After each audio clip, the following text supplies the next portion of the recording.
what do you think will be the issues that will define this election? Is it inflation, crime, abortion, or the southern border?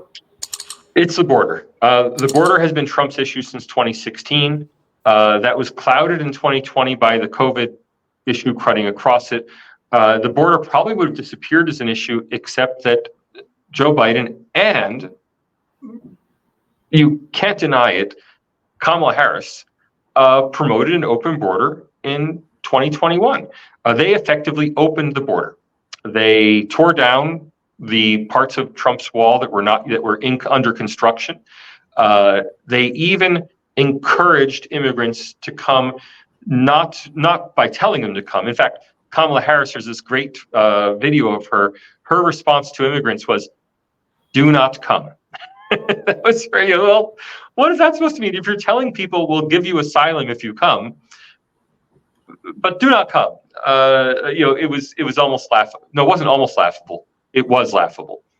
So the border has reopened as an issue. Now, the border was Donald Trump's most successful campaign issue in 2016, at a time when the border was not in real crisis. I mean, there were a large number of illegal crossings. There were drugs flowing across the border, but it was at a managed level.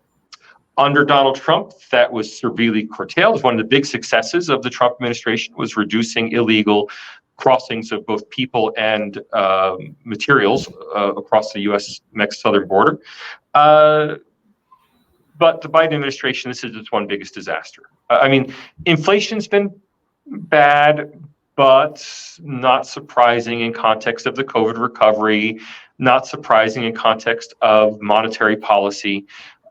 We can't necessarily blame Joe Biden. I mean, you can blame him, but you can't necessarily blame him. It's not necessarily his fault. It's certainly not Kamala's fault. Kamala Harris had no involvement in making monetary policy for the Biden administration.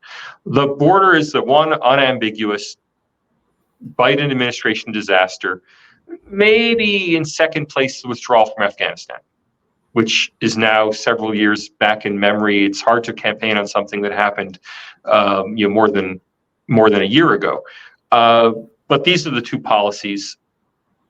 They'll play out until election time, and I think they're going to be the relentless policy. I think the Trump campaign will relentlessly campaign on these two issues. Biden and now Harris really doesn't have much to answer that with, other than Donald Trump's a threat to democracy. And it's really sad that the Harris campaign has picked up that Biden narrative that Donald Trump's a threat to democracy, instead of trying to present a more positive vision, or for that matter, criticizing Donald Trump's record. It's not like Donald Trump presents a positive vision. He's relentlessly criticizing the Biden-Harris record. If Harris were to relentlessly criticize Trump's record, that might be successful. But she doesn't. It's simply he's a threat to democracy, and I just don't think that will. I don't think that will be successful. What about crime, Professor? There's a lot of debate over crime. There have been high-profile crime cases, yet crime rates have not risen systematically. There are places where crime has risen, but there are other places where crime has fallen. Crime is something that is always an emotive issue, and so it is used by politicians. But it's very difficult to make it stick because really, except for a very brief uptick during 2000, during the George Floyd protests, where there was a serious uptick in crime, crime really has little to do with politics. I mean, it is responsive to politics, but over the long term, not over year by year. Now, that said, there's very visible uptick in crime in Democratic administered cities where felonies have been reduced to misdemeanors and where cash bail has been eliminated for many felonies. And so there's very visible crime in places like New York and San Francisco. But effectively what the Trump campaign is trying to do is trying to convince voters in places like Georgia, look at that crime in New York, that's Democrats' fault.